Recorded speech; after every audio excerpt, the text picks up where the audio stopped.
Hello students, आज के इस वीडियो लेक्चर में मैं आपको 12th बोर्ड एग्जामिनेशन में इकोनॉमिक्स जो आपके कॉमर्स एंड आर्ट्स दोनों के लिए है इकोनॉमिक सब्जेक्ट, तो उसका paper pattern with important questions मैं आपके साथ शेयर करने वाली हूं।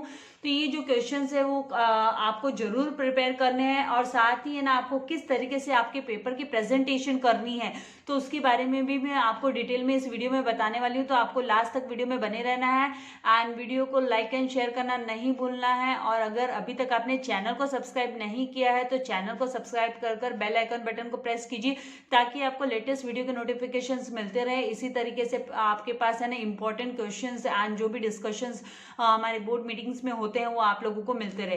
तो डियर स्टूडेंट्स, यहाँ पर paper pattern with important questions, तो यहाँ पर आपको है ना आपको एक बात ध्यान रखनी है कि सारे के सारे क्वेश्चंस कंपलसरी क्वेश्चंस है। All questions are compulsory and आपको जहां पर भी जरूरत है वहां पर आपको neat table and diagram draw करना है। जहां पर भी आंसर में पॉसिबल है तो वहां पर आपको डायग्राम एंड टेबल के साथ प्रेजेंटेशन देनी है। एंड जैसे कि आप सभी जानते हैं कि अगर हम है ना फिगर ड्रॉ करते हैं, जो इसका फिगर्स दिया होता है जैसे लॉ ऑफ डिमांड है तो उसके जो डायग्राम है वो आप ड्रॉ करते हैं तो आपको फुल मार्क्स मिलते हैं। एंड आपको है ना answers write answers to all main points on new page, नए पेज पर आपको है ना मेन पॉइंट्स के साथ मेन क्वेश्चंस के जो आंसर्स है वो नए पेज से स्टार्ट करना है। तो ये सब मैं आपको अभी डिटेल में यहाँ पर बताने वाली हूँ। तो डियर स्टूडेंट्स, यहाँ पर है ना क्वेश्चन नंबर 1 जिसमें आपको चूज द करेक्ट ऑप्शन, आपको करेक्ट ऑप्शन चूज करना है। ये 1 मार्क के लिए आएगा, 1 mark for each correct answer. हर एक करेक्ट आंसर के लिए आपको 1 मार्क्स दिया जाएगा। तो यहाँ पर है ना ये जो क्वेश्चन है बहुत इंपॉर्टेंट है, इसको याद करिएगा जरूर से कि the branch of economics that deals with the allocation of resources. तो कौन सी ब्रांच है इकोनॉमिक्स की जो है ना एलोकेशन मतलब डिस्ट्रीब्यूशन ऑफ रिसोर्सेज से डील करती है। तो यहाँ पर आपको आंसर ऑप्शंस दिए हुए हैं। तो आपको यहाँ पर ऑप्शंस दिए हुए कि micro economics, macro economics, econometrics, then none of this. तो डियर स्टूडेंट्स, यहाँ पर ये जो ऑप्शन दिया हुआ है कि option A B C correct है क्या, या फिर ए एंड बी सही आंसर है क्या, या फिर ओनली ए सही आंसर है, या फिर नन ऑफ दीज है। तो आपको जो आपसे जो एक्सपेक्टेड है कि आपको किस तरीके से आंसर लिखना है तो वो इस तरीके से है कि आपको लिखना आंसर 1 थर्ड ऑप्शन, आपको आंसर 1 आपको थर्ड ऑप्शन देना है यहाँ पर, क्योंकि ओनली ए मतलब माइक्रो इकोनॉमिक्स, ए मतलब माइक्रो इकोनॉमिक्स इसका सही आंसर है, करेक्ट आंसर है माइक्रो इकोनॉमिक्स। तो फिर आपको जो करेक्ट आंसर है वो आपको चूज कर लिखना है कि भाई ऑप्शन थर्ड ऑप्शन, खाली आप थर्ड ऑप्शन ओनली ए लिखेंगे तो बस यहाँ तक आपका काफी है, आंसर ओनली ए तक लिखेंगे तो काफी है। नाउ यहाँ पर नेक्स्ट है कि कंप्लीट द, मैं आपको एक एक एग्जाम्पल खाली दे रही हूँ एक क्वेश्चन का एक ही एग्जाम्पल मैं आपको प्रोवाइड कर रही हूँ। आगे मैं आपको फ्यूचर में फिर इंपॉर्टेंट क्वेश्चंस लेकर आऊंगी। तो यहाँ पर आज हम पूरा पेपर पैटर्न डिस्कस कर रहे हैं और आपको किस तरीके से प्रेजेंटेशन देना है, इसीलिए मैं एक खाली एग्जाम्पल के साथ आपको आंसर प्रोवाइड कर रही हूँ। और ये भी वेरी वेरी इंपॉर्टेंट आंसर्स है। तो यहाँ पे देखिए कंप्लीट द को रिलेशन, आपको को रिलेशन कंप्लीट करना है। तो ये भी 1 मार्क के लिए है हर एक आंसर। तो यहाँ पे टोटल 5 पूछे जाएंगे क्वेश्चन, तो वह ना हर एक क्वेश्चन का जो आंसर दोगे आप 1 मार्क के लिए है। तो यहाँ पे बोला कि यूनिटरी इलास्टिक डिमांड, तो यूनिटरी इलास्टिक डिमांड मतलब है ईडी इज इक्वल्स टू 1, तो elasticity of demand is equals to 1 होता है। तो यहाँ पर आपको रिलेटिवली इलास्टिक डिमांड के लिए आपको है ना आंसर देना है। रिलेटिवली इलास्टिक डिमांड के लिए आंसर क्या होगा, तो रिलेटिवली इलास्टिक डिमांड के लिए हम आंसर 1 हम लिखेंगे, ईडी इज ग्रेटर देन 1। यहाँ पर इलास्टिसिटी ऑफ डिमांड है वो ग्रेटर देन 1 होगी। नाउ नेक्स्ट हम मूव कर रहे हैं गिव इकोनॉमिक टर्म, आपको इकोनॉमिक टर्म देना है। तो 1 mark for each correct answer, हर एक करेक्ट आंसर के लिए आपको 1 मार्क है। तो टोटल 5 क्वेश्चंस आपको पूछे जाएंगे। तो यहाँ पे a desire which is backed by willingness to purchase and ability to pay, तो वो कौन सी डिजायर है, जो मतलब ये डिजायर उसे हम क्या बोलेंगे जिसमें विलिंगनेस भी है, इच्छा भी है और ताकत भी है पे करने की, तो that is called as demand. तो आपको आंसर इस तरीके से ही, आपको ये स्टेटमेंट लिखने की जरूरत नहीं है, ये कोई भी स्टेटमेंट्स लिखने की जरूरत नहीं है। जो रेड आपको फॉन्ट में दिखाई दे रहा है रेड कलर में वो ही आंसर के तौर पे वही लिखना है आपको। जैसे क्वेश्चन नंबर सी आप ऐसे मतलब है ना क्वेश्चन नंबर ए फिर सी का answer 1 that will be demand, इस तरीके से आपको प्रेजेंट करना है। Then question number D, find the odd word out, आपको है ना odd word out find out करना है कि भाई ऑड वन फाइंड आउट कीजिए। तो यहाँ पर ऑड वर्ड आउट में जैसे आपको इस तरीके से दिया रहेगा कि जैसे फीचर्स ऑफ मोनोपोली हो गया कि भाई आप है ना फीचर्स ऑफ मोनोपोली के आपको है ना की पॉइंट्स, जैसे मैं आपको हमेशा ही बोलते आ रही हूँ कि आप हेडिंग पॉइंट्स को लर्न कीजिए, हेडिंग पॉइंट्स बहुत इंपॉर्टेंट है। तो यहाँ पर फीचर्स ऑफ मोनोपोली हो गया, जैसे कैरेक्टरिस्टिक्स हो गया, कैरेक्टरिस्टिक्स ऑफ मोनोपोली हो गया, या जिसको माइक्रो इकोनॉमिक्स के फीचर्स हो गए, या फिर आपको है ना important reforms in capital market. इस तरीके से पहले एक हेडिंग होगी, जैसे यहाँ पर मैंने फीचर्स ऑफ मोनोपोली हेडिंग, तो फीचर्स के अंडर में जैसे price maker, entry barriers, many sellers monopoly में नहीं आता है, लैक ऑफ सब्सटीट्यूट। तो खाली आपको आंसर देना है कि डी में आपका क्वेश्चन नंबर 1 का जो आंसर है, answer 1 that is many sellers. तो आपको है ना अननेसेसरीली है ना एक्स्ट्रा स्टेटमेंट्स लिखने में आपको अपना टाइम नहीं गंवाना है, टाइम वेस्ट नहीं करना है। पेपर की प्रेजेंटेशन इसी तरीके से होनी चाहिए कि आपको डी आप लिखेंगे, D answer 1 that is many sellers, इस तरीके से आपका आंसर होना चाहिए।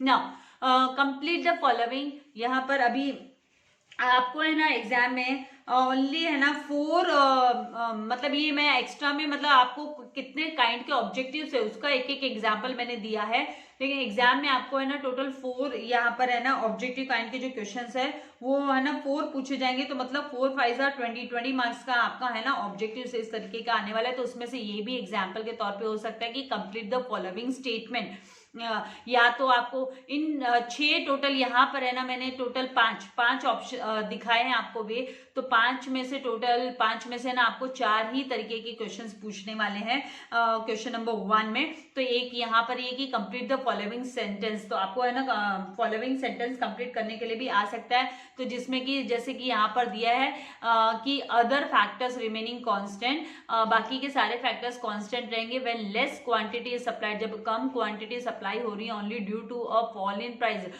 खाली है ना भाव गिरने से, कमोडिटी के भाव गिरने से है ना अगर है ना सप्लाई लेस हो रहा है और बाकी के फैक्टर्स है वो तो है ना कांस्टेंट रह रहे हैं, तो इट शोज, तो ये कौन सा आपको है ना सप्लाई शो करेगा, तो ये कॉन्ट्रैक्शन। तो यहाँ पर expansion of supply, decrease in supply, contraction of supply, increase in supply, तो कॉन्ट्रैक्शन ऑफ सप्लाई आपका करेक्ट आंसर है। तो आपको answer 1 and C contraction of supply, बस इतना ही लिखना है। ये स्टेटमेंट आपको प्लीज डियर स्टूडेंट्स लिसन, ये स्टेटमेंट्स आपको लिखने की जरूरत नहीं है, इसमें अपना टाइम वेस्ट मत कीजिएगा। आप अपनी हेडिंग का क्वेश्चन जैसे क्वेश्चन नंबर डी तक ही आने वाला है आपको, ये आपके टाइप्स ऑफ क्वेश्चंस कितने टेक्स्ट बुक में है तो उसके अकॉर्डिंगली ये वाला जो क्वेश्चन है वो मैंने ऐसे दिखाया है कि या तो आपको गिव इकोनॉमिक टर्म आएगा या फाइंड ऑड वन आउट आएगा, या तो ओनली 4 है ना आपको आने वाले क्वेश्चन नंबर 1 में 4 सब क्वेश्चंस आएंगे। नाउ नेक्स्ट हम मूव कर रहे हैं क्वेश्चन नंबर 2 पे। तो क्वेश्चन नंबर 2 में है ना आपको identify and explain the concept है, तो मतलब आपको आइडेंटिफाई करना है, पहचानना है, और ये है ना आपको ओनली एनी 3 आपको है ना बताने, एनी 3 आपको है ना एनी 3 क्वेश्चंस के आपको आंसर्स देने। तो यहाँ पे टोटल 5 दिया रहेगा, 5 में से आपको 3 करने होंगे। तो यहाँ पर है ना ये 2 मार्क्स का ईच आंसर है, फॉर ईच करेक्ट आंसर आपको 2 मार्क्स मिलेंगे, जिसमें से 1 मार्क आपको है ना आइडेंटिफाई करने के लिए कि भाई ये कॉन्सेप्ट कौन सा है, एंड 1 मार्क जो है वो एक्सप्लेनेशन के लिए आपको मिलेगा कि भाई उसका मीनिंग लिखना है, मीनिंग या डेफिनेशन आपको एक्सप्लेन करना है, उस कॉन्सेप्ट को एक्सप्लेन करना है। तो यहाँ पर है ना प्रोफेसर, जैसे एग्जाम्पल के तौर पे मैंने दिया कि भाई प्रोफेसर, एग्जाम्पल के तौर पे ही नहीं, मैं आपको ये बताती हूँ कि ये इंपॉर्टेंट के तौर पे आपको याद कर लेने हैं। तो इसमें से कम 70 to 80% का ये जो मैं आपको बता रही हूँ तो यहाँ से आने ही वाला है। तो professor Rao receives monthly pension, उसको मंथली पेंशन रिसीव होती है ऑफ ₹25,000 की, 25,000 की मंथली पेंशन रिसीव हो रही है फ्रॉम द गवर्नमेंट से मंथली पेंशन रिसीव हो रही है। तो यहाँ पर जो आपको क्या लिखना है आंसर में, यहाँ पे ट्रांसफर ऑफ पेमेंट्स हुआ क्योंकि गवर्नमेंट ट्रांसफर कर रही है ना ये पेमेंट, तो ट्रांसफर ऑफ पेमेंट के लिए 1 मार्क आपको मिलेगा। आप लिखेंगे ट्रांसफर ऑफ पेमेंट, ये आइडेंटिफाइड कॉन्सेप्ट हुआ, और 1 मार्क आपको एक्सप्लेनेशन के लिए मिलेगा, एक्सप्लेनेशन के लिए 1 मार्क। तो यहाँ पे transfer payment is 1 way payment, इसको 1 वे पेमेंट बोला जाता है। ट्रांसफर पेमेंट मतलब 1 वे पेमेंट हो गया मनी का, 1 way payment of money for which there are no goods और सर्विसेज एक्सचेंज, इसके लिए हम कोई गुड्स एंड सर्विसेज एक्सचेंज नहीं करते हैं, क्योंकि रिटायरमेंट के बाद में पेंशन रिसीव होती है तो प्रोफेसर को पेंशन मिल रही है 25,000 हर महीना, तो ये वन वे पेमेंट हो गया। नाउ यहाँ पे transfer payments commonly refer to, इसका मतलब कॉमनली ये है ना, it is commonly refer to, इसका मतलब क्या है कि एफर्ट्स बाय लोकल या स्टेट या सेंट्रल गवर्नमेंट है ना, रीडिस्ट्रीब्यूट करती है मनी को, to redistribute to those in need, जिसको जिसकी जरूरत होती है। जैसे कि एग्जाम्पल के तौर पे और भी एग्जाम्पल है, जैसे स्कॉलरशिप को लेकर अगर आपको मान लीजिए, मैंने एग्जाम्पल यहाँ पे क्यों डाला है, मान लो यहाँ पे स्टेटमेंट आया मिस रानी गेट्स स्कॉलरशिप, तो ये भी ट्रांसफर ऑफ पेमेंट्स हो गया from the government, scholarship for higher education from the government, तो वो भी ट्रांसफर ऑफ पेमेंट ही हो गया। पेंशन हो गया, या अनएम्प्लॉयमेंट अलावेंस को लेकर स्टेटमेंट आता है तो भी आपका ट्रांसफर ऑफ पेमेंट हो गया। तो आपको ये याद रखना है, ये एग्जाम्पल्स आपको पता होने चाहिए ताकि आपको है ना आइडेंटिफाई द कॉन्सेप्ट के लिए आपको है ना इजी हो समझने के लिए। एंड लास्ट में फिर आप स्टेटमेंट लिखोगे, thus the given illustration relates to the concept of transfer of payment as Professor Rao receives monthly pension of rupees 25,000 from the government। तो इस तरीके से आपको इसको ध्यान में रखते हुए इस तरीके से लिखना है कि भाई ये रिलेट करता है, ये जो इलस्ट्रेशन दिया है ये रिलेट करता है ट्रांसफर ऑफ पेमेंट से, क्योंकि यहाँ पर है ना मंथली पेंशन रिसीव कर रहा है वो बात की गई है। नाउ क्वेश्चन नंबर 2 का बी क्वेश्चन है, जो सब क्वेश्चन बी, तो उसमें ना आपको डिस्टिंग्विश बिटवीन, आपको क्वेश्चंस पूछे जाएंगे डिस्टिंग्विश बिटवीन के, तो आपको एनी थ्री करने हैं, आपको 3 ही यहाँ पर है ना डिस्टिंग्विश बिटवीन 3 ही करने हैं। तो टोटल 5 क्वेश्चन दिए रहेंगे, उसमें से आपको 3 करने हैं। तो यहाँ पर increase in demand and decrease in demand, तो यहाँ पर है ना 2 मार्क्स हर एक करेक्ट आंसर के लिए, मतलब है ना यहाँ पर 1 मार्क आपको डेफिनेशन, ये बहुत इंपॉर्टेंट है, आपको याद रखना है कि बोर्ड की तरफ से ये गाइडेंस मिली है कि हम स्टूडेंट्स को, मीन्स वी टीचर स्टूडेंट्स को हम इन्फॉर्म करें कि आपका जो 1 मार्क है ना वो आपको है ना जो कॉन्सेप्ट है उसका मीनिंग एंड डेफिनेशन के लिए 1 मार्क होगा, कंपल्सरीली आपको मीनिंग एंड डेफिनेशन लिखना ही है। और फिर 1 मार्क आप कोई भी डिफरेंस पॉइंट दे सकते हो, मतलब आपने डायग्राम दे दिया डिफरेंस के लिए, या आपने है ना उसका फीचर दे दिया डिफरेंस के लिए, लेकिन आपको पहला पॉइंट मतलब 1 मार्क है ना आपको कंपल्सरीली 1 पॉइंट आपको है ना डेफिनेशन एंड मीनिंग का ही लिखना है। तो ये आपको बहुत ध्यान रखने की जरूरत है, क्योंकि 1 मार्क इसके लिए एलोकेट किया गया है यहाँ बोर्ड की तरफ से कि आपको याद रखना है। और टीचर्स को भी इन्फॉर्म किया गया है कि टीचर्स इन्फॉर्म करें अपने स्टूडेंट्स को कि डेफिनेशन नहीं तो मीनिंग कंपल्सरीली आपको है ना डिस्टिंग्विश बिटवीन में देना है, 1 मार्क उसी का मिलेगा, आपको याद रखना है ना, मतलब आधा मार्क हो गया, राइट। तो यहाँ पे increase in demand and decrease in demand, तो यहाँ सबसे पहला पॉइंट जो है मैंने इंक्रीज इन डिमांड का, कि increase in demand refers to a rise in demand due to changes in other factors, price remaining constant. And decrease in demand का मीनिंग क्या है, तो decrease in demand refers to fall in demand, कि भाव गिर जाना, demand मतलब demand गिर जाना due to the changes in other factors, price remaining constant, price same रहेंगे लेकिन है ना अदर फैक्टर्स के वजह से है ना डिमांड गिर जाती है। तो ये है ना आपको कंपल्सरीली पहला पॉइंट जो मीनिंग लिखना है, उसके बाद आप है ना कोई भी पॉइंट दे सकते हो। नेक्स्ट पॉइंट जैसे यहाँ पर तो है ना कि भाई है ना इंक्रीज इन डिमांड है ना कौन कौन से फेवरेबल चेंजेस की वजह से होता है, due to favourable changes, and यहाँ पे ये ड्यू टू अनफेवरेबल चेंजेस होता है। तो ये पॉइंट दिया एग्जाम्पल के साथ पे, तो ये सारे मैंने आप लोगों को है ना एक्सप्लेन किए हुए हैं, आप है ना वीडियो देखिएगा, इनके एक्सरसाइज के वीडियो मैंने अपलोड किए, तो वहाँ पे मैंने एक्सप्लेन किए किस तरीके से आपको प्रेजेंट करना है। या फिर है ना आप है ना उसकी जो है ना डिमांड को प्रिपेयर करते हैं हम, तो वो किस तरीके से मूव कर रही है, राइट हैंड साइड में मूव कर रही है या लेफ्ट हैंड साइड में मूव कर रही है, या फिर आप डायग्राम भी डिस्टिंग्विश बिटवीन के लिए यूज कर सकते हो। लेकिन फर्स्ट पॉइंट आपको याद रखना है कि मीनिंग एंड डेफिनेशन ही होना चाहिए, या तो मीनिंग लिखो डिफरेंस में या डेफिनेशन लिखो। नाउ नेक्स्ट हम मूव करते हैं जो नेक्स्ट क्वेश्चन है यहाँ पे, तो यहाँ पे टोटल 3 आपको अटेंड करने हैं और आपको 6 मार्क के लिए क्वेश्चन आएगा। नाउ क्वेश्चन नंबर 3 जहां पर आंसर द फॉलोइंग है, तो यहाँ पर आपको एनी 3 अटेंड करना है। तो टोटल जो क्वेश्चन है आप लोगों को बोर्ड में जो बोर्ड क्वेश्चन पूछेगा टोटल 5 क्वेश्चन पूछे जाएंगे, 5 में से आपको है ना 3 ही करने हैं। और अब इसमें आपको ये बात ध्यान रखनी है कि 4 मार्क का हर एक करेक्ट आंसर होगा, मतलब 4 3 12 हो गया ना, तो 4 मार्क का हर एक करेक्ट आंसर के लिए 4 मार्क है। और आपको याद रखना है कि है ना बोर्ड को खाली 4 पॉइंट्स चाहिए यहाँ पे, क्योंकि 4 मार्क्स का है 4 पॉइंट्स एक्सपेक्टेड है आप लोगों से। आप चाहे तो है ना मीनिंग लिख सकते हैं इन शॉर्ट एकदम, नहीं तो कोई रिक्वायरमेंट नहीं है। आप है ना 4 पॉइंट्स आपको लिखना है कंपल्सरीली, 4 पॉइंट्स आपको कम से कम 4 पॉइंट्स लिखना है। 4 ही बोर्ड को चाहिए, ऐसा नहीं है कि 8 फीचर्स दिए तो 8 फीचर्स आप लिखते बैठो, 10 फीचर्स दिए तो आप 10 फीचर्स लिखते बैठो। आपसे है ना क्वेश्चन नंबर 3 में जब आप आंसर लिख रहे हो तो आपसे 4 ही है ना पॉइंट्स लिखने के लिए बोला है। जैसे यहाँ पे बोला explain any 4 types of monopoly, तो 4 टाइप्स के आपको मोनोपोली लिखने हैं। तो मोनोपोली तो 7 टाइप के हैं।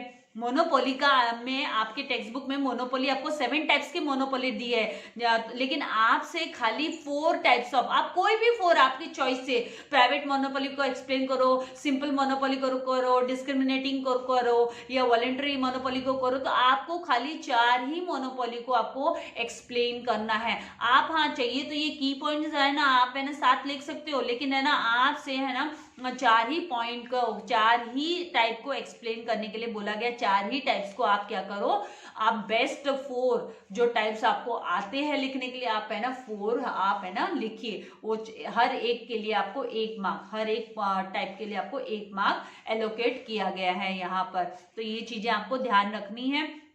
और फिर से आपसे रिक्वेस्ट करूंगी कि अपने फ्रेंड्स के साथ भी शेयर करना है, ज्यादा से ज्यादा सबके साथ शेयर कीजिए ताकि सबको हेल्प हो जाए, क्योंकि ये लॉकडाउन पीरियड में बहुत सारे स्टूडेंट्स तक बहुत सारे इंफॉर्मेशंस नहीं पहुंच पा रहे हैं। तो आपको ये है ना वायरल करना है, वीडियो स्प्रेड करना है सबके साथ में, सबके साथ शेयर करना है। इवन आर्ट्स स्टूडेंट्स के लिए भी ये यूजफुल है, तो आर्ट्स वाले आपके फ्रेंड्स होंगे तो उनके साथ भी ये शेयर करना है। नाउ यहाँ पर आते हैं, मूव करते हैं हम क्वेश्चन नंबर 4 पर। तो यहाँ पर स्टेट विद रीजंस, आपको है ना रीजन के साथ है ना अग्री एंड डिसएग्री बताना। अगर आप अग्री करते हो तो क्यों अग्री करते हो, डिसएग्री करते हो तो क्यों डिसएग्री करते हो, तो विद द फॉलोइंग स्टेटमेंट्स, तो नीचे दिए हुए स्टेटमेंट्स के हिसाब से। तो एनी 3, यहाँ पर भी आपसे है ना खाली 3 है ना अग्री डिसएग्री अटेम्प्ट करने के लिए बोला गया है। बोर्ड आपसे है ना बोर्ड पेपर में 5 टोटल है ना अग्री डिसएग्री की क्वेश्चन आएंगे, 5 आएंगे टोटल 5।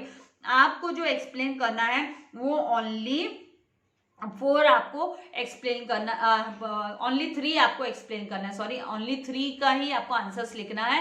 तो यहाँ पर है ना 1 मार्क जो है आपका, अभी मार्क्स का एलोकेशन कैसे होगा, तो 1 मार्क आपको अग्री या डिसएग्री लिखने के लिए होगा। अगर आपका सही, आपने अग्री किया और वो सही है तो आपको 1 मार्क मिल गया, चलो यहाँ पे। और अगर है ना स्टेटमेंट गलत है और आपने उसके लिए डिसएग्री लिखा है तो 1 मार्क आपको मिल गया।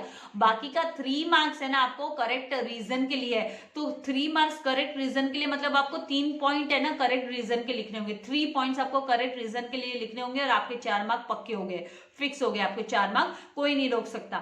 नाउ यहाँ पर when price of given goods fall, जब है ना गिवन गुड्स के प्राइस गिरते हैं, फॉल होते हैं, डिक्रीज होते हैं, तो the demand for it increases, तो उसकी जो डिमांड है वो इंक्रीज होती है, the demand for it increases. तो यहाँ पर आपको है ना I disagree with this statement, मैं ये स्टेटमेंट से डिसएग्री करता हूँ करके आपको लिखोगे। एंड उसके बाद में आप रीजन में लिखोगे कि सर जैसे रीजन आप में ये जो मीनिंग है मैंने इसको डीपली एक्सप्लेन किया कि सर गिफन ने इसको दिया था, जो इंग्लैंड के थे, फ्रॉम इंग्लैंड, उन्होंने नोटिस किया कि जो इंफीरियर क्वालिटी के प्रोडक्ट्स है जिसे हम गिफन गुड्स भी बोलते हैं, तो वो है ना the law of demand does not hold true, तो उसके लिए ना लॉ ऑफ डिमांड है ना सही नहीं ठहरते कि भाव गिरेंगे तो भाई उसकी डिमांड गिरेगी, सॉरी बढ़ेगी, भाव गिर रहे हैं कमोडिटी के तो डिमांड बढ़ेगी, ऐसा नहीं है। इसमें क्या होता है गिफन गुड्स में अगर है ना प्राइस फॉल होता है तो उसके ना जो डिमांड भी फॉल होती है, बायर्स क्योंकि बायर की जो रियल इनकम है वो इंक्रीज हो जाती है,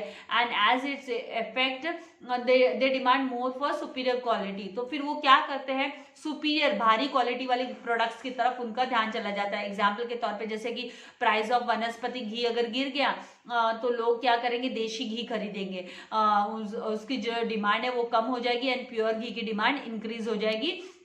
तो थर्ड पॉइंट में फिर 10 fall in price of good leads to fall in their demand, therefore इसके लिए हम बोलेंगे कि goods are considered as, therefore given के जो गुड्स है they are considered as exception to the law of demand and this phenomena is known as Giffen's paradox भी हम जिसको बोलते हैं, exceptions to the law of demand है ना ये। thus the price when price of given good fall, demand for it does not increase but decreases, जबकि decrease होती है। Now question number 5, बहुत ही इंपॉर्टेंट है, बहुत ही इंपॉर्टेंट है, ये भी आप लोगों को याद रखना है और बहुत ही स्कोरिंग भी है, जरा भी डिफिकल्ट नहीं है। लेकिन इसके लिए आपको सारे जो भी टेक्स्ट बुक में जितने भी डायग्राम्स दिए हुए हैं और जितने भी टेबल्स दिए हुए हैं वो आपको अच्छे से स्टडी करने हैं, फिर आपको कोई डिफिकल्टी नहीं होगी इस क्वेश्चन को अटेंड करने के लिए। ये 8 मार्क के लिए क्वेश्चन है, क्वेश्चन नंबर 5, जिसमें आपको study the following table diagram passage and उसके बेस पे पैसेज आएगा, उसके बेस पे आपको आंसर लिखना है, answer the questions given below करना है। तो एनी 2 आपको यहाँ पे सॉल्व करने होंगे, एनी 2 मतलब है ना 3 क्वेश्चंस पूछे जाएंगे और उसमें से आपको 2 अटेंड करने हैं। तो जो 2 अटेंड करोगे तो 4-4 मार्क के होंगे। तो उसमें ना आपको टेबल भी आ सकता है, आपको डायग्राम्स को भी स्टडी करके ऑब्जर्व करके आपको उसके बारे में लिखने आ सकता है, आपको पैसेज रीड कर कर आपको है ना क्वेश्चंस के आंसर्स देने के लिए आ सकता है। तो पैसेज रीड करके लिखना भी काफी आसान है आपके लिए, अभी कोई नया कॉन्सेप्ट नहीं है ये। आप लोगों ने इंग्लिश में हिस्ट्री से लेकर आपको साइंस से लेकर सब चीजों में आपने ये किया है, 10th स्टैंडर्ड में भी और 11th में भी इस तरीके के आपने डायग्राम्स वाला क्वेश्चंस। 11th का तो फिर भी आपका लॉकडाउन की वजह से थोड़ा डिफिकल्टी हो गया, पेपर फाइनल पेपर हुआ नहीं, इसीलिए थोड़ा सा है ना आप लोगों को इन चीजों को समझना बहुत जरूरी है। तो यहाँ पे जो क्वेश्चन नंबर 1 है, आपको टेबल को ऑब्जर्व करना, ऑब्जर्व द टेबल को ऑब्जर्व करो and answer the following question, और नीचे दिए हुए क्वेश्चन को आपको आंसर करना है, फॉलोइंग क्वेश्चंस का आपको आंसर देना है। तो यहाँ पे प्राइस इन रुपीज में प्राइस इन रुपीज दिया है, 1 रुपी, 2 रुपी, 3 रुपी, 4 रुपी दिया है। एंड यहाँ पे फर्म्स दिए, 3 टाइप के firms, A firm, B firm and C firm, और मार्केट सप्लाई। तो मार्केट सप्लाई यहाँ पे किलोग्राम्स में दिया है 100। जब है ना प्राइस 1 रुपी है तो मार्केट सप्लाई 100 kg है, मार्केट सप्लाई 100 kg हो गया। तो मार्केट सप्लाई मतलब क्या होता है, टोटल सप्लाई हो गया। ये टोटल कितना सप्लाई हुआ, एग्रीगेट सप्लाई। तो एग्रीगेट 100 सप्लाई है। एग्रीगेट किसका होता है, तो ए बी एंड सी, मतलब A plus B plus C is equals to market supply. यहाँ पे 3 फर्म्स है तो A plus B plus C का जो टोटल सप्लाई है is equals to market supply होगा। तो यहाँ पर आपको ये जो ब्लैंक फाइंड आउट करना है, ये ब्लैंक आपको कंप्लीट द फॉलोइंग टेबल बोला, आपको complete the above table, sorry complete the ये जो टेबल है अबोव टेबल आपको कंप्लीट करना है। तो ये 2 मार्क्स के लिए, तो यहाँ पे 4 बॉक्स आपको ब्लैंक दिखाई दे रही है, 4 बॉक्स ब्लैंक बॉक्सेस है। इसका आधा मार्क आपको हर एक बॉक्स के लिए हाफ मार्क्स है, हर एक बॉक्स के लिए आपको हाफ मार्क्स है। तो यहाँ पर ये जो हाफ मार्क्स है, तो इसके लिए आपको क्या समझना है कि A plus B plus C is equals to market supply है। तो ये मार्केट सप्लाई का यहाँ पे आपको एक ही बॉक्स मिसिंग है, बाकी 3 आपको जगह पे फिल रहेगा। तो आपको ये है ना हॉरिजॉन्टल ऑर्डर में, मतलब स्लीपिंग ऑर्डर में आड़े तरीके से आपको इसको रीड करना है। तो यहाँ पे देखो ए ब्लैंक दिया है, बी का 20 है, सी का 45, तो 20 प्लस 45 कितना होता है, तो ये 65 होता है आपका। और यहाँ पे टोटल सप्लाई कितना है, 100 है। तो 100 माइनस आप 65 करोगे तो कितना आएगा, 35 आएगा। तो इस तरीके से आपको ये जो टेबल है वो कंप्लीट करना होगा, आपको यहाँ पर है ना आपको आंसर लिखना होगा। देन यहाँ पे 37 प्लस 30 कितना हुआ, 67, 67 प्लस 45 कितना होगा, तो इसका जो टोटल आप समअप करोगे तो यहाँ पर ये 67 टोटल समअप करोगे, यहाँ पे टोटल समअप करने पे आपको जो आंसर आएगा वो 112 यहाँ पर आना चाहिए। तो इस तरीके से ये है ना आपको टेबल को कंप्लीट करना होगा।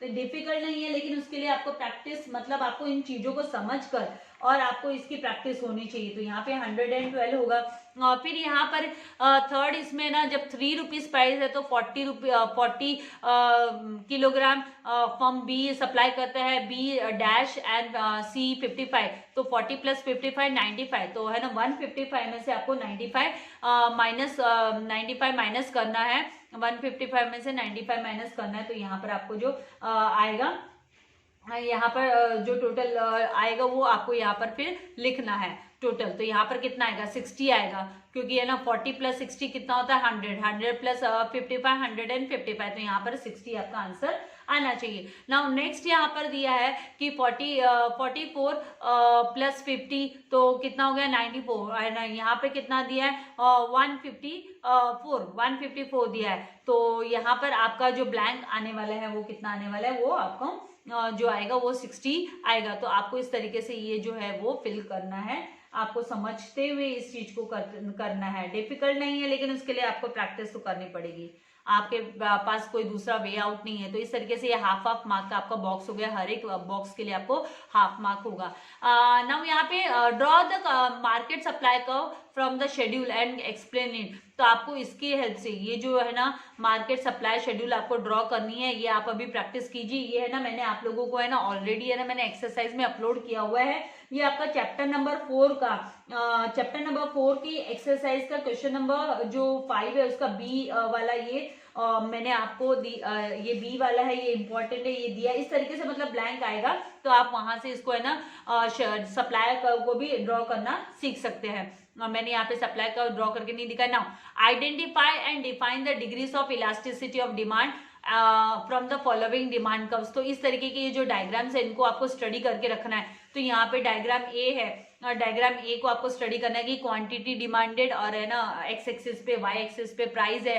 डायग्राम बी में क्वांटिटी डिमांडेड एंड प्राइस है। तो आपको आइडेंटिफाई करना है। तो पहला वाला जो है वो परफेक्टली इन इलास्टिक डिमांड है। ये आप फिगर को आइडेंटिफाई करोगे और आप लिखोगे कि भाई परफेक्टली इन इलास्टिक डिमांड है। This is the diagram of perfectly inelastic demand. तो 1 मार्क इसके लिए आइडेंटिफाई करने के लिए मिल जाएगा आपको, एंड 1 मार्क आपको एक्सप्लेन करने के लिए, क्योंकि यहाँ पे बोला ना identify and define the degrees, मतलब एक्सप्लेन करना है आपको।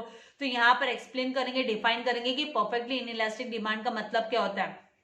तो आपको है ना ये डिफाइन करना है कि when a percentage change in price, जब है ना परसेंटेज चेंज होता है प्राइस में, has no effect on the quantity demanded, उसका है ना क्वांटिटी डिमांड पे कोई असर होता ही नहीं है।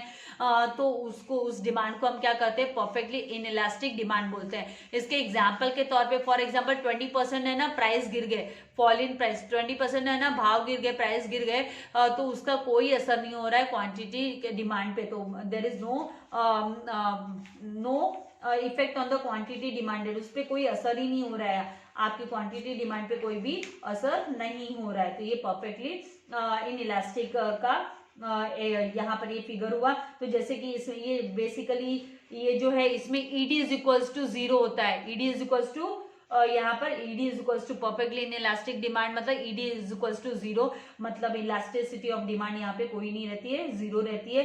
बेसिकली ये है ना रेयर केस में होता है, जैसे कि यहाँ पे ना सॉल्ट एंड मिल्क के लिए सॉल्ट के भाव गिर जाएंगे तो क्या सॉल्ट नमक ज्यादा खरीदेंगे, क्या लोग नमक ज्यादा खाना सीख जाएंगे, नहीं ना, ऐसा नहीं है। तो वो इन इलास्टिक डिमांड हो गई। सेकेंड फिगर जो है वो रिलेटिवली इलास्टिक डिमांड का फिगर हो गया, रिलेटिवली इलास्टिक डिमांड। तो रिलेटिवली इलास्टिक डिमांड में ED is greater than 1, ED is greater than 1, तो रिलेटिवली इलास्टिक डिमांड हो गया। तो ये आपको ध्यान में रखना है कि भाई जब है ना यहाँ पर रिलेटिवली इलास्टिक जो रिलेटिवली इलास्टिक डिमांड होती है तो उसमें क्या होता है कि जो प्राइस है वो अगर गिर रहे हैं, भाव गिर रहे हैं कमोडिटी के, जब भाव गिर रहे हैं तो उसकी डिमांड इंक्रीज हो रही है, ज्यादा इंक्रीज हो रही है, उसके परसेंटेज चेंज से ज्यादा इंक्रीज हो रही है, तो वो 100 यहाँ पर है ना ये रिलेटिवली इलास्टिक डिमांड हो गई।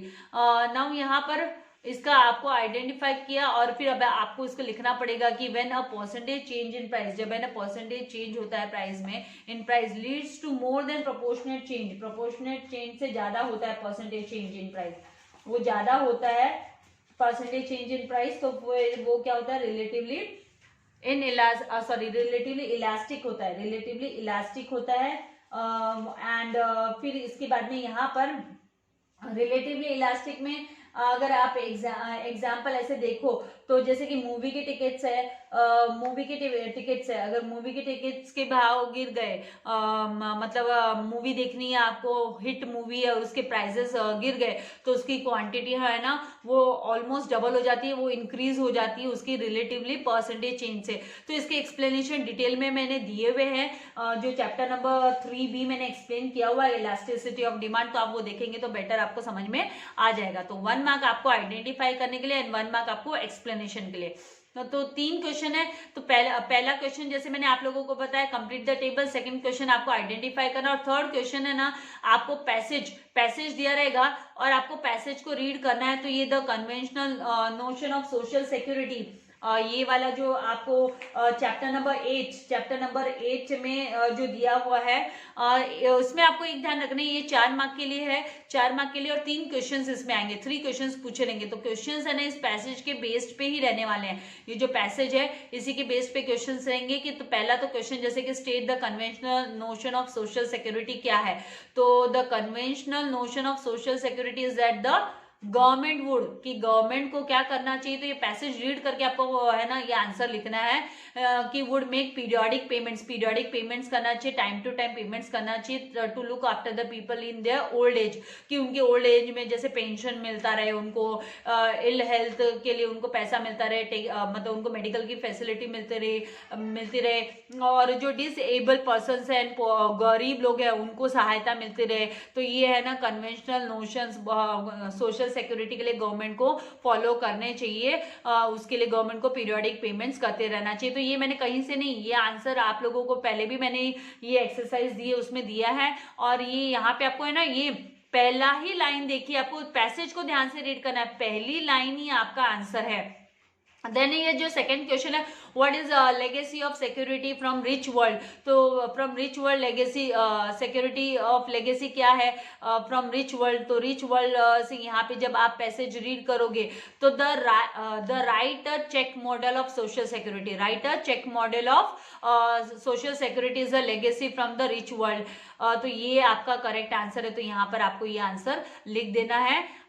एंड उसके बाद में जो आपको थर्ड क्वेश्चन रहेगा वो आपको अपना सेल्फ ओपिनियन वाला, मतलब योर ओपिनियन देना है आपको, स्वमत वाला हिंदी मराठी में भी आप लोगों ने 10th स्टैंडर्ड में किया तो स्वमत है, लेकिन वो पैसेज के आधार पर ही आपको बेसिस पे ही आपको इसका आंसर लिखना होगा। तो आपको यहाँ पे सजेस्ट करने बोला गया कि सजेस्ट योर, क्योंकि ये क्वेश्चन आपको टेक्स्ट बुक में नहीं है, ये क्वेश्चन आपको टेक्स्ट बुक में नहीं है, लेकिन बोर्ड ने ये 2 मार्क का, बोर्ड ने ये 2 मार्क्स के लिए आप लोगों के लिए क्वेश्चन डाला है स्वमत वाला। तो जब भी पैसेज आपको पूछा जाएगा तो उसके पीछे आपको एक स्वमत वाला क्वेश्चन आएगा। तो स्वमत के लिए 2 मार्क्स है, और आपको पता है स्वमत में आप है ना आपको है ना 0 नहीं मिलता है कभी भी, लेकिन आपको पैसेज रीड करके पैसेज के आधार पर आपका मत क्या है वो आपको देना है, आपका ओपिनियन आपको देना है। तो यहाँ पर पैसेज जब आप पूरा रीड करोगे तो इसमें क्या बोला कि सजेस्ट योर ओपिनियन, आपका ओपिनियन दीजिए ऑन कॉन्सेप्चुअल चेंज, की conceptual change in social security, social security में कॉन्सेप्चुअल चेंज क्या जरूरी है, कौन सा कॉन्सेप्ट चेंज होना चाहिए सोशल सिक्योरिटी को लेकर, कि भाई आप क्या समझते हो, आप क्या मानते हो। तो जैसे मैंने मेरा मत दिया कि अकॉर्डिंग टू मी, मेरे हिसाब से the concept of social security provision should change, वो चेंज होना चाहिए। कैसे, जो ये है ना राइट इन चेक मॉडल नहीं होना चाहिए, उसके बजाय क्या चेंजेस होने चाहिए, तो the changes should be in the form of institutional arrangements होने चाहिए, कि for taking the care of beneficiaries and making them more, उनको सेल्फ डिपेंडेंट बनाना है, सेल्फ डिपेंडेंट बनाना है, उनको इंडिपेंडेंट बनाना है, ना कि है ना आप उनको है ना उनके खाते में पैसा डालते रहो, instead of write a cheque model, कि आप उनके पैसे में उनके खाते में पैसा डालते रहो कि भाई ठीक है आपके बुढ़ापे में या आप गरीब हो तो आपको इतना इस योजना के तहत इतना पैसा मिल जाएगा, आप डिसेबल हो तो गवर्नमेंट आपको इतना रुपये की सहायता करेगी, वो करने के बजाय आप उसको है ना लाइफ टाइम के लिए सेल्फ डिपेंडेंट बनाओ। तो ये मेरा मत है। तो इस तरीके से आपको आपका है ना स्वमत का आंसर देना है। नाउ क्वेश्चन नंबर 6 यहाँ पे है कि आंसर इन डिटेल, आपको डिटेल में आंसर लिखना है। तो एनी 2 आंसर्स देने हैं आपको, एनी 2 क्वेश्चन अटेम्प्ट करना है। टोटल है ना 60, इसका जो टोटल मार्क्स है टोटल 16 मार्क्स का क्वेश्चन जो आएगा वो 16 मार्क्स का आएगा, मतलब 8 मार्क एक क्वेश्चन के लिए होगा, 8 मार्क्स एक क्वेश्चन के लिए होगा। और इसमें ना 3 क्वेश्चन आएंगे आउट ऑफ 3 क्वेश्चन 2 अटेम्प्ट करने हैं, आउट ऑफ 3 आपको एनी 2 अटेम्प्ट करने हैं। तो 8 marks for each correct answer है। अब मान लीजिए आपको आपने क्वेश्चन अटेम्प्ट किया, मान लीजिए ये इंपॉर्टेंट क्वेश्चन है, आप याद भी कीजिएगा, state and explain the law of demand with exceptions and assumptions. ये आप बहुत ही अच्छे से इसकी तैयारी करके रखिएगा, कहीं ना कहीं तो पूरे पेपर में ये क्वेश्चन आपको आएगा, या 4 मार्क के लिए 8 मार्क के लिए कंफर्म है। तो आपको है ना अच्छे से इसको प्रिपेयर करना है, इस क्वेश्चन को छोड़ना नहीं है, the law of demand, explain the law of demand को। तो यहाँ पर है ना state and explain the law of demand with exceptions. तो आपसे क्या एक्सपेक्टेड है, बोर्ड आपसे क्या एक्सपेक्ट कर रहा है, किस तरीके से आपके आंसर की प्रेजेंटेशन होनी चाहिए। तो सबसे पहले आपको इंट्रोडक्शन देना है। इंट्रोडक्शन में जैसे आप मीनिंग लिखेंगे, लॉ ऑफ डिमांड को इंट्रोड्यूस करेंगे, इंट्रोडक्शन ये किसने लाया, law of demand Alfred Marshall ने लाया, principles of economics book publish किया था 1890 में, तो उसमें लॉ ऑफ डिमांड उन्होंने लेकर आया है। तो इंट्रोडक्शन लिखना है। फिर आपको स्टेटमेंट ऑफ लॉ लिखना है, स्टेटमेंट ऑफ लॉ कंपलसरी है। तो स्टेटमेंट ऑफ लॉ में जैसे अकॉर्डिंग टू अल्फ्रेड मार्शन उन्होंने other things being equal higher the price of a commodity smaller is the quantity demanded, और जब है ना प्राइस गिर जाते हैं तो मोर क्वांटिटी इज डिमांडेड। तो ये स्टेटमेंट ऑफ लॉ के लिए आपको 2 मार्क्स है, स्टेटमेंट ऑफ लॉ जिसमें आपको फंक्शनल रिलेशनशिप बिटवीन डिमांड वो सारा लिखना है। इसका आंसर मैंने आप लोगों को ऑलरेडी एक्सरसाइज का जो वीडियो अपलोड किया हुआ है लॉ ऑफ डिमांड का, उसमें मैंने ये ना आपको कैसे मतलब स्टेटमेंट ऑफ लॉ कितना लिखना है वो सब मैंने दिया हुआ है। साथ ही यहाँ पे आपको मेनली है ना एक्सेप्शंस पूछे, लेकिन फिर भी है ना आपको 1 मार्क आपको अजम्पशंस, 1 मार्क आपको अजम्पशंस के लिए मिलेगा। तो अजम्पशंस के लिए 4 हेड पॉइंट आपको है ना 4 हेडिंग पॉइंट देने हैं। हेड पॉइंट एक्सपेक्टेड है आप लोगों से 4 हेड पॉइंट एक्सपेक्टेड है। हेड पॉइंट जिसे मैं की पॉइंट्स भी बोलती हूँ, तो आप लोगों से है ना की पॉइंट्स एक्सपेक्टेड है। 4 की पॉइंट्स लिखोगे आप एजम्पशन के, आपको 1 मार्क मिलेगा। इसके लिए आपको 1 मार्क मिलेगा। जैसे कांस्टेंट लेवल ऑफ इनकम हो गया, हेड पॉइंट मतलब constant level of income, no change in size of population लिख दिया आपने लिख दिया price of substitute goods remain constant, then आपने हेड पॉइंट में लिखा no expectations about future changes in prices. तो इस तरीके से आपने अजम्पशंस की हेडिंग देखी और 4 हेड पॉइंट लिख दिया, आपका 1 मार्क पक्का हो गया। और उसके बाद में 2 मार्क्स जो है 2 मार्क्स आपको इसका जो शेड्यूल, इसका जो डायग्राम है आपको पता है ना, डिमांड शेड्यूल ड्रॉ कर और इसका है ना डायग्राम आपको ड्रॉ करना है, और है ना एक्सेप्शनल डिमांड कर्व का डायग्राम आपको ड्रॉ करना होगा। एक्सेप्शंस है ना ये, इसलिए एक्सेप्शनल डिमांड कर्व का आपको डायग्राम ड्रॉ करना होगा उसके लिए, और उसको एक्सप्लेन करने के लिए, साथ ही उसको एक्सप्लेन करना होगा। उसके लिए आपको 2 मार्क्स मिलेंगे। एंड 2 मार्क्स आपको एक्सेप्शंस के 4 पॉइंट आप एक्सप्लेन करोगे। आप हेडिंग पॉइंट तो लिखोगे एक्सेप्शंस के, हेड पॉइंट तो आपको लिखना ही है, जैसे Gibson's paradox, prestige goods, speculation and then price illusion. Then आपने 4 पॉइंट लिखे और उन 4 पॉइंट को आपने एक्सप्लेन किया, तो मतलब आपको 2 मार्क्स यहाँ पर मिल जाएगा। तो इस तरीके से आपको कंपल्सरीली इसी तरीके से आपकी प्रेजेंटेशन देनी होगी। और मान लीजिए इस तरीके का क्वेश्चन आपने नहीं अटेम्प्ट किया, और मान लीजिए आपने अटेम्प्ट किया कि है ना explain the practical difficulties involve in measurement of national income, तो फिर उसके लिए आपको है ना टोटल 8 पॉइंट्स एक्सप्लेन करने होंगे, क्योंकि 8 मार्क्स का है तो 8 पॉइंट्स एक्सप्लेन करने होंगे। तो इस तरीके से आगे भी मैं आप लोगों के लिए जो पेपर क्वेश्चन पेपर है वो मैं आप लोगों के लिए लेके आऊंगी, लेकिन प्रैक्टिस आप लोगों को करना है। एंड आपको वीडियो को लाइक करना है, शेयर करना नहीं भूलना है, ज्यादा से ज्यादा फ्रेंड्स के साथ शेयर कीजिए ताकि सबके हाथों तक ये पहुंच सके कि किस तरीके से है ना उन लोगों को प्रेजेंट करना है अपना पेपर। एंड लाइक करना नहीं भूलना है। Stay blessed and healthy for ever. All the best for your board exams. Thank you very much dear students.